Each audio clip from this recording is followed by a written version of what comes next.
Hi, this is Will from .text. Today, we're going to talk about one of my favorite parts about using structured generation, which is the structured generation workflow.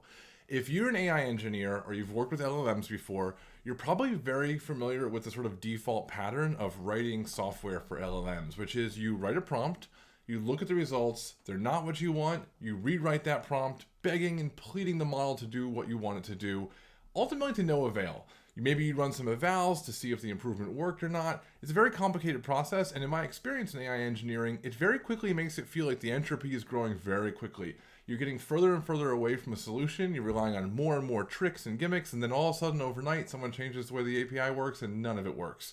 I've been through this, I'm sure you've probably been through this if you've done a lot of LLM work.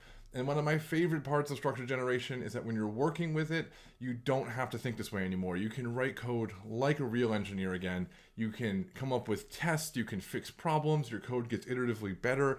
It's great. Let's talk about it. The example we're going to be using is actually generating complaints. So if you've been following along with the other exercises we've done, the other lectures in this series, you notice we've had this common data set, which is complaints data. I didn't handwrite all that data. I hate handwriting exercise examples because it's time consuming, and I had 50 examples. I didn't want to write them all, so I used an LLM to do it for me. The cool thing is, while I was doing that, I came up with some bugs and some issues that I actually needed to fix that are reflective of real world use cases, and it's a great demonstration of how the structured generation workflow works. Before diving into that, let's take a look at the code we'll be looking at, because it's a fairly complicated project, and I want to get a sense of what we're doing so that before we dive in too deep, you kind of know where we're headed. Before diving too deeply into the structured generation component of this project and understanding the structured generation workflow, it's a good idea to kind of walk through this notebook because there's a lot going on here. Remember, our goal is to automatically generate complaints. This is actually a pretty standard use case for LLMs. If you've ever made demos like this, or especially if you have a production system and you want some test data to generate, there's tools like Faker and whatnot, but you can get really interesting examples by using an LLM to generate this content.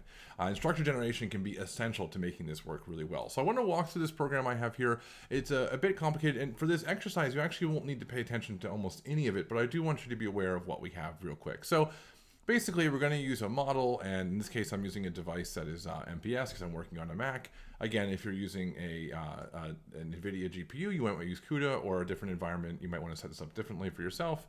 We have our familiar departments because we're going to be using this. I just kept it as an enum because I thought it was convenient, but you could just be a list if we needed it.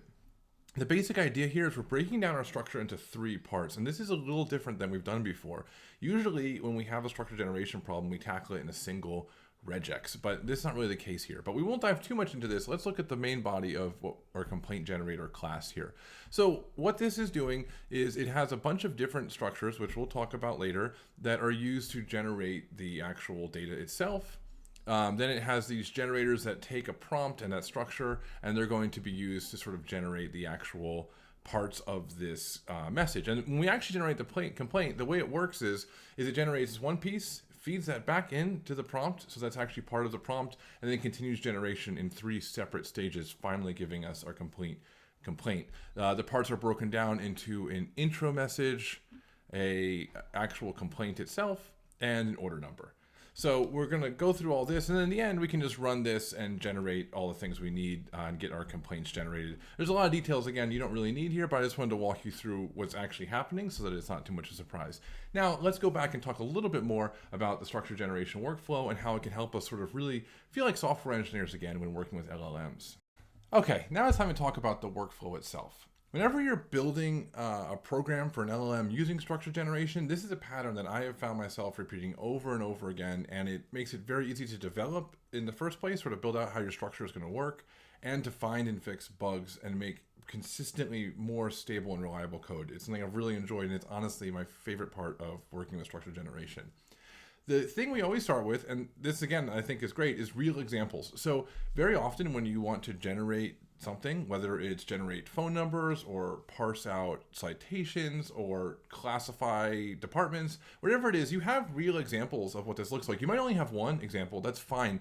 And in fact, a lot of the best use cases for LLMs are these times where we have very few examples and we need to leverage the power of the LLM. So one example is actually perfectly okay for this workflow. But the point is, look at something and think about how that data might be structured. Even simple things can have some hidden structure to them. An email, for example, will have an introduction component and a salutation at the end. Obviously, phone numbers have structure, but even common question answering formats have a sort of structure to them. So whatever your problem is, look at some examples and start thinking like, how is this structured? Is there a limit to how many characters should be there? Are certain characters not allowed in there?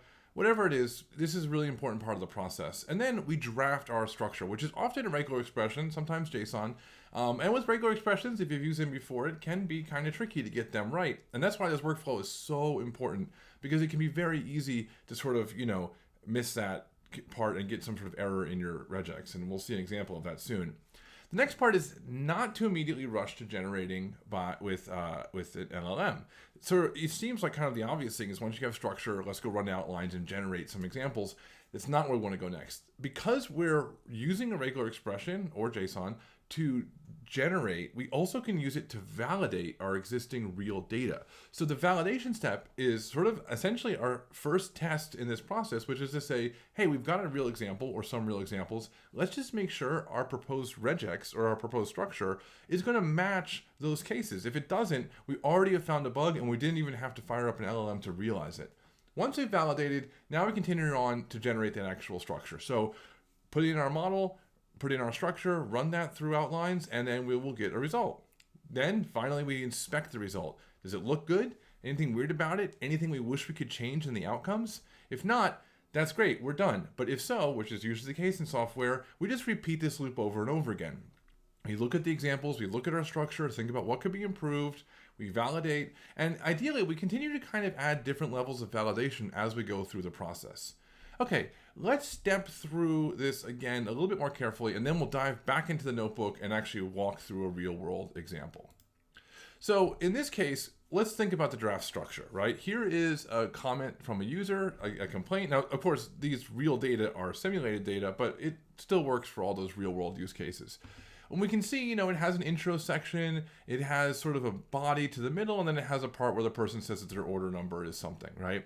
And so right off the bat, we see there's sort of a format to this, and we want to generate these out in these separate parts, right? So we can start thinking about the way that intros might be structured. And here you can see an example. We're going to go through this more carefully in the notebook in a second, but this is what we'll be bumping into very soon. So we're looking at our example, thinking about how that structure might work, and drafting out a regular expression that we hope captures that property.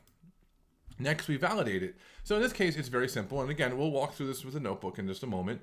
But we open up our example data, which in this case is our real data, and we just make sure that the structure we defined, this is just a simple regular expression search, actually matches all of our examples. If it doesn't, that means we didn't define our structure correctly, and we don't even have to look at the LLM to know that. We can fix our regex now. It's much easier to debug regexes on the fly like this with strings than it is by running an LLM first. So you can see the output is true. We got all the things we want. Then we just generate our structure. In this case, I have a larger class called the complaint generator, and I call an instance of it a complainer, and we're going to generate our example data. This is a pretty straightforward step, but this is the fun part. We're using an LLM, and we're just going to generate that stuff. This could take a while, depending on how many examples we actually want to generate and inspect. In this case, I'm just looking at one. And then we do the inspection, and as you can see, and we'll dive into this a lot more detail in just a moment, we have a problem already. And this is actually a real problem I had when I was making this data set. I wrote this code, I ran this, and I saw this weird name that is not a last name. And also, I thought I was going to get a last name with a capital letter. So something is wrong with my structure generation here, and I need to figure out a way to fix it. So now we're going to dive into the code, walk through this exact same process again, looking at the live code and figuring out sort of how this flow works. And I think in the end, you'll really feel that we're able to write code for LLMs that feels just like writing software for anything else, where we have bugs, we have tests, we have ways to improve our code, and we can build a more and more robust system as we go.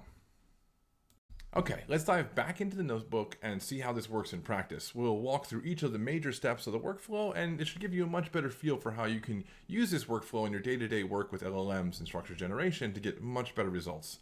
And we're going to focus strictly on this intro section here, right? So we have an introductory part of the complaint where the person introduces themselves, and we're just going to worry about modeling that. There's a lot of complexity here to generate the full example, and we don't need all of that to understand the core concepts that we're going to be exploring here.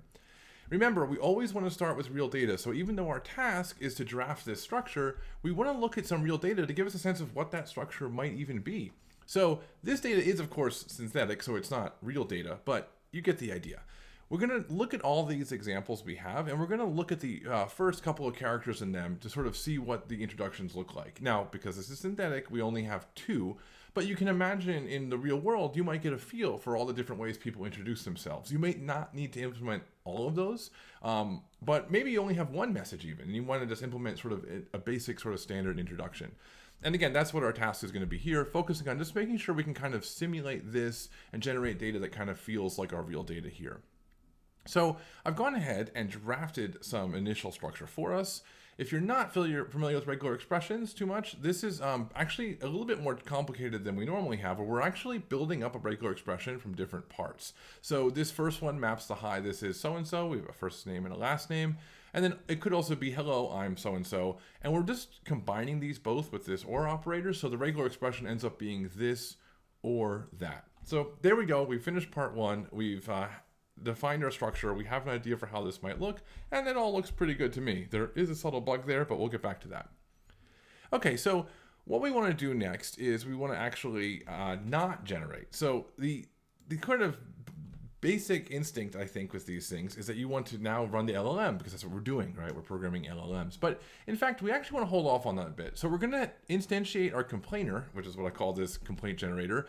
But we're not going to worry about generating a complaint quite yet, because we actually want to sort of make sure that the structure is good before we do that. The LLM with outlines will always generate what we ask it to, so we definitely want to make sure we're asking it to do the right thing before we introduce a whole bunch of bugs that we get that we didn't expect, and now we have all this expensive generation we've just done, and we have to sift through these results. So first, let's verify our structure, and this is where it's really cool that we're often dealing with regular expressions, because we want to match our data. We've defined a regular expression we think does match our data, and the best test that it's right is to just simply run through all of our examples, and we're going to actually see if this intro structure we defined does in fact match all these cases. And it turns out, of course, that it does. Every single one of these either has one or the other of the intro structures we have. So this is great. Now we're ready to do generation. Now, I'm not going to actually run the generation for this because I want to focus on this result I got the first time I ran this, and it was a very annoying thing. So I'm trying to build this demo. I'm trying to get this generation happening, and I do run the generator. Like I said, now that we've tested it out, now that we've verified the structure is sound, we can go ahead and we have this generation happening. But this is the result I got, and it was really annoying. So it says, hi, this is Emily and Buyerser or something. I can't read that. It's not a real word. And you can tell it is trying to do something like, hi, this is Emily and speak, but there's something wrong because this is not a last name and it doesn't start with a capital, which is exactly what I wanted to happen. So something is wrong here. And again, outlines will always follow the structure you give it. So if the output doesn't match what you think the structure should be, it means there's something wrong with your structure, which is why we started with verifying it, by the way, because if there was a bug here, we would have caught it before we even had to generate. Okay, so that actually was step 4, which is inspecting this output and saying this isn't really great. So now we kind of have to go back through and rethink about this problem. And what we want to do is we want to actually take this example that's bad and we want to fix this so that we can actually run it and we don't have a problem with this anymore, right? So the idea is we're kind of actually building out a little test here. So a good sane test is if our structure is correct, then this should not match, right? It should match all of our real data. That should always be the case. But we actually want to find what the bug was and run this and hope that it doesn't match anymore, because that will be sort of the passing state, because this is not a valid example of what we want to do. And you can see here, we're already starting to feel a lot more like software, right? If you have a bug in regular software, you typically write up tests to capture that bug and then double check that you fixed it by running those tests at the end of your bug fix and making sure that those tests pass. We're not going to pull this out into a full test suite, but you can see how this is starting to lay the foundation for us to build much, much more robust software using LLMs. So let's go see if we can figure out what that bug is. Okay, here we are at our structure, which must be the source of the bug, because outlines will always do what we tell it to. If you've ever fiddled with getting the right output from an LLM without structure generation, you probably go right back to the prompt, ask the prompt a couple of questions, threaten it, do kinds of weird things, say, please, please only use uppercase letters, You're probably familiar with this if you've done LLM type work before, if you're an AI engineer.